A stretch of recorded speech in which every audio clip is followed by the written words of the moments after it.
Hi guys, நம்மளோட first வீடியோவில் எப்படி டை எடுக்கிறதுன்னு பார்த்தோம். இந்த வீடியோவில் அந்த டையிலேருந்து எப்படி ஃபைபர் கிளாஸ் மோல்டு எடுக்கிறதுன்னு பார்க்கலாம். வாங்க வீடியோக்குள்ளே போகலாம். நம்ம ஃபஸ்ட்டு வீடியோவில் ஃபோன் கேஸ் டையை எப்படி எடுக்கிறதுன்னு பார்த்தோம். இப்போ அந்த டையிலேருந்து ஃபைபர் கிளாஸ் மோல்டு எப்படி எடுக்குதுன்னு பார்க்கலாம். அதுக்கு தேவையான மெட்டீரியல்ஸ் என்னென்னு பார்க்கலாம். First wax ball. டைக்கும் பீஸுக்கும் ரிலீஃபாக வரதுக்கோசம் வேக்ஸ் பால் யூஸ் பண்ணுறோம். GP Rexine, accelerator, catalyst, mat, thinner, 2 brush எடுத்திருக்கேன், கட்டர் பிளேட் எடுத்திருக்கேன், ஃப்ரெஞ்ச் சாக்கை எடுத்திருக்கேன். இப்போ நம்ம ஃபைபர் கிளாஸ் மோல்டு எடுக்கிறோட ப்ராசஸை பார்ப்போம். ஃபஸ்ட்டு ஒரு வேஸ்ட் டப்பா எடுத்து நம்ம வேக்ஸு கொஞ்சம் அதில் அப்ளை பண்ணிக்கணும். ஏன்னா அதில் கோட்டிங் ஒட்டாமல் இருக்கும். டப்பாவை நம்ம அதிகமாக யூஸ் பண்ணலாம். ஸோ அதனால தான் வேக்ஸ் போடணும். அதுக்கப்புறம் இந்த எமிரி ஷீட்னு ஒன்று வச்சுருந்தோம் பார்த்தீங்களா, அதை எடுத்து நல்லா நம்ம சேண்ட் பண்ணிக்கணும். ஃபுல்லாகவே சேண்ட் பண்ணினா தான் நம்ம ஃபைபர் கிளாஸ் டையிலேருந்து ஃபைபர் கிளாஸ் மோல்டு ஒட்டாமல் வரும். வேக்ஸ் ஒரு பக்கம் ஹெல்ப் பண்ணுதுன்னா, இந்த எமிரி ஷீட் போட்டு தேய்க்கிறதுனால இது ஒரு பக்கம் ஹெல்ப் பண்ணும். தேய்ச்சி முடிச்சாச்சு. அது மேலே இருக்க டஸ்ட்டெல்லாம் கொஞ்சம் க்ளீன் பண்ணிக்கலாம். நல்லா க்ளீன் பண்ணி முடிச்சோடனே பார்த்தாலே உங்களுக்கு தெரியும் ஃபஸ்ட்டு எப்படி இருந்தது, இப்போ எப்படி இருக்குதுன்ட்டு.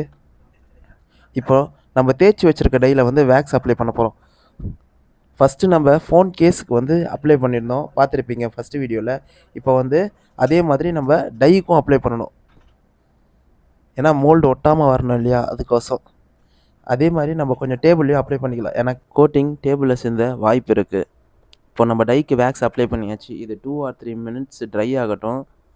இந்த வீடியோவை நீங்கள் வீட்டில் ட்ரை பண்ண போகிறீங்கன்னா க்ளவுஸ் ஆர் மாஸ்க்கும் கம்பல்சரியாக போட்டுக்கோங்க. ஏன்னா இது அலர்ஜியை ஏற்படுத்தும். நான் என்னோடய ஃபஸ்ட்டு வீடியோவில் யூஸ் பண்ணல, ஏன்னா எனக்கு பழகிருச்சு. ஸோ நீங்கள் ட்ரை பண்ணுறீங்கன்னா இது ரெண்டுத்தையும் கம்பல்சரி யூஸ் பண்ணிக்கோங்க. வீடியோ பிடிச்சிருந்தா சப்ஸ்கிரைப் பண்ணுங்கள், லைக் பண்ணுங்கள், உங்கள் ஃப்ரெண்ட்ஸுக்கு ஷேர் பண்ணுங்கள். இப்போ பார்த்தீங்கன்னா கொஞ்சமாக காஞ்சிருச்சு. நம்ம செகண்ட் டைமும் வேக்ஸ் அப்ளை பண்ணுறோம்.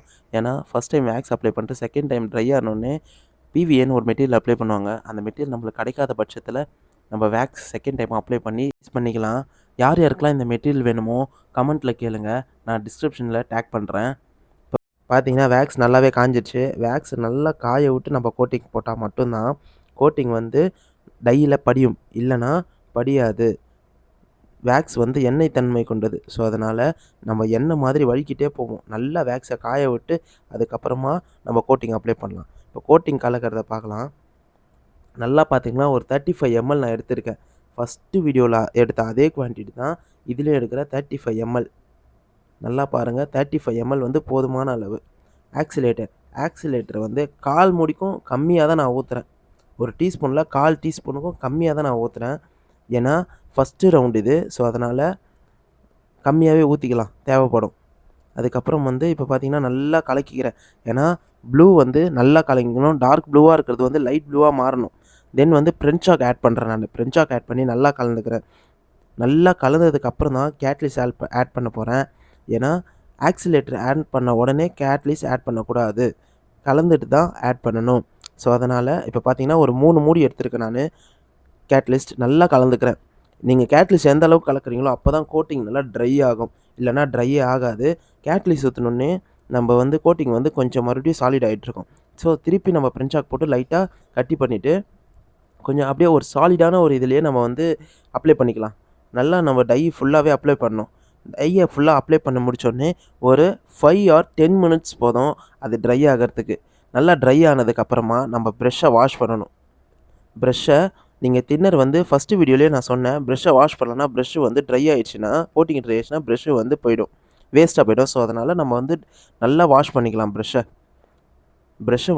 கொஞ்சம் கூட கோட்டிங் ப்ரெஷ்ஷில் இல்லாத அளவுக்கு நம்ம டின்னரில் வாஷ் பண்ணிக்கலாம். ஃபஸ்ட்டு கோட்டிங் நல்லா காஞ்சிச்சு, அந்த ரப்பர் மெத்தடில் ஆகிடுச்சு. இப்போ என்ன பண்ண போகிறோம்னா செகண்ட் கோட்டிங்க்கு நம்ம ப்ரெஷ்ஷை ரெடி பண்ணிக்க போகிறோம். செகண்ட் கோட்டிங்க்கு ப்ரெஷ்ஷை நல்லா வாஷ் பண்ணிக்கணும். ஏன்னா டின்னரில் ஊறி இருக்கும் ப்ரெஷ்ஷு. ஸோ அதனால் நல்லா நம்ம வேஸ்ட்டு கிளாத் வச்சுருக்கோம்ல, அந்த கிளாத்தை வச்சு நல்லா தொடச்சி எடுத்துக்கலாம். ப்ரெஷ்ஷை தொடச்சி எடுத்துகிட்டு நம்ம செகண்ட் கோட்டிங்க்கு கோட்டிங் மிக்ஸ் பண்ணலாம். எப்போவுமே நான் யூஸ் பண்ணுற அதே 35 கிராம்ஸ் தான் மறுபடியும் யூஸ் பண்ணுறேன். ஏன்னா கோட்டிங் அதிகமாக செலவாயிடுச்சுன்னா வேஸ்ட் ஆகிடும். கோட்டிங் நம்ம டப்பாவில் மீறது வேஸ்ட் ஆகிடும். ஸோ அதனால் அளவோடவே பண்ணுவோம். அதனால தான் நான் மில்லிகிராம் வெயிட் மிஷின் வச்சு சொல்கிறேன். ஸோ அதனால் நல்லா பார்த்துக்கோங்க. 35 கிராம்ஸ் போதுமான அளவு. அதிகமாகிடுச்சுன்னா வேஸ்ட் ஆகிடும். 35 கிராம்ஸே போதுமான அளவு தான். இப்போ ஆக்சிலேட்டரை மிக்ஸ் பண்ணணும். ஆக்சிலேட்டர் வந்து இப்போ செகண்ட் ரவுண்டுன்றதுனால கொஞ்சம் ஸ்லோவாக செட் ஆனால் எனக்கு போதும். ஸோ அதனால் 1/4 முடிக்கும் கம்மியாக தான் நான் ஊற்றுறேன். 1/4 டீஸ்பூனில் கம்மியாக தான் ஊற்றுறேன். இப்போ வந்து நல்லா நான் மிக்ஸ் பண்ணணும். அந்த டார்க் ப்ளூ வந்து லைட் ப்ளூ ஆகிற மாதிரி ஃபஸ்ட் ரவுண்டில் என்ன மெத்தட் பண்ணுறோமோ அதே மெத்தட் தான் செகண்ட் ரவுண்ட்லேயும் பண்ண போகிறோம். செகண்ட் ரவுண்டில் ஃப்ரெஞ்சாக் கொஞ்சம் எக்ஸ்ட்ராவாக ஆட் பண்ணிட்டு நல்லா கட்டிதானம் வர வரையும் நம்ம கலக்கிட்டே இருக்கணும். கட்டிமானம் வரும் அது வரையும் நம்ம ஃப்ரெஞ்சாக்கை எக்ஸ்ட்ரா ஆட் பண்ணிகிட்டே இருக்கணும். எந்த அளவுக்கு நீங்கள் ஃப்ரெஞ்சாக் ஆட் பண்ணுறீங்களோ அந்தளவுக்கு கட்டியாகும். நம்ம கொஞ்சம் அப்ளை பண்ணுற அளவுக்கு கட்டியானால் போதும். நம்ம கேட்லிஸ்ட் ஆட் பண்ணுறோம். ஒரு 2 ஸ்பூன் கேட்லிஸ்ட் ஆட் பண்ணாலே மேக்ஸிமம் கட்டித்தன்மையாக இருக்கிற கோட்டிங் வந்து கொஞ்சம் லிக்விடாக மாறிடும். ஸோ அதனால் திருப்பியும் நம்ம கொஞ்சம் ஃப்ரெஞ்சாக் ஆட் பண்ண போகிறோம். இப்போ ஃப்ரெஞ்சாக் ஆட் பண்ணிவிட்டு நம்ம நல்லா கலக்கிக்கலாம். ஏன்னா எந்த அளவுக்கு கலக்கிறோமோ அப்போ தான் நம்ம வந்து கோட்டிங் வந்து ட்ரை ஆகும். இல்லைனா ட்ரை ஆகாது. இப்போ பார்த்தீங்கன்னா டையில் நல்லாவே அப்ளை பண்ணிக்கலாம். ஏன்னா மேட்டு நம்ம வைக்க போகிறோம். மேட் வைக்கிறதுனால மேட்டு நல்லா ஒட்டணுன்றதுக்கோசம் தான் இப்போ செகண்ட் ரவுண்டு கோட்டிங் அப்ளை பண்ணுறோம். மேட்டு வந்து 450 மேட் எடுத்துருக்கேன். அது வந்து கொஞ்சம் வெயிட்டாக இருக்குன்றதுனால நான் பிரித்து, ஏன்னா கேஸ் வந்து வெயிட்டாகவும் கேஸ் வந்து நல்லா திக்காகவும் ஆகிடுச்சுன்னா நம்மளுக்கு ஃபோனில் மாட்ட முடியாது. ஸோ அதனால் தின்னாகவே இருக்கட்டும். அதனாலேயே நான் வந்து மேட்டை நல்லா பிரித்து வைக்கிறேன். மேட்டு வைக்க சொல்ல நீங்கள் நல்லா கசக்கி வைக்கணும். மேட்டை வந்து நம்ம பேப்பர் கசக்கிற மாதிரி, பேப்பர் ரவுண்ட் பால் ஆக்குற மாதிரி மேட்டை கசக்கிட்டு அதுக்கப்புறமா வந்து நம்ம மேட்டை வைக்கணும். மேட்டை வச்சு முடிச்சோடனே திருப்பி வந்து நான் கோட்டிங் வந்து கலக்குவேன். ஏன்னா இந்த தடவை வந்து ஃப்ரெஞ்சாக் போடாமல் வெறும் ரெக்ஸினை மட்டும் யூஸ் பண்ண போகிறேன். ரெக்ஸினை வந்து ஒரு 10 கிராம் போதும். இந்த தடவை ரொம்ப அதிகமாக வேணாம். 10 கிராம் தான் எடுத்திருக்கேன். 10 கிராம் ரெசின் எடுத்துகிட்டு ஆக்சிலேட்டர் வந்து கலக்கிக்கிறேன். ஆக்சிலேட்டர் வந்து ஒரு 1/4 மூடி எடுத்திருக்கேன் நான். நல்லா கலக்கிக்கிறேன். அதுக்கப்புறம் கேட்லிஸ்ட் வந்து ஒரு 2 மூடி எடுத்து ஊற்றி கலக்கிட்டு பார்த்தீங்கன்னா நல்லா நான் வந்து ஃபினிஷிங் பண்ணோம்.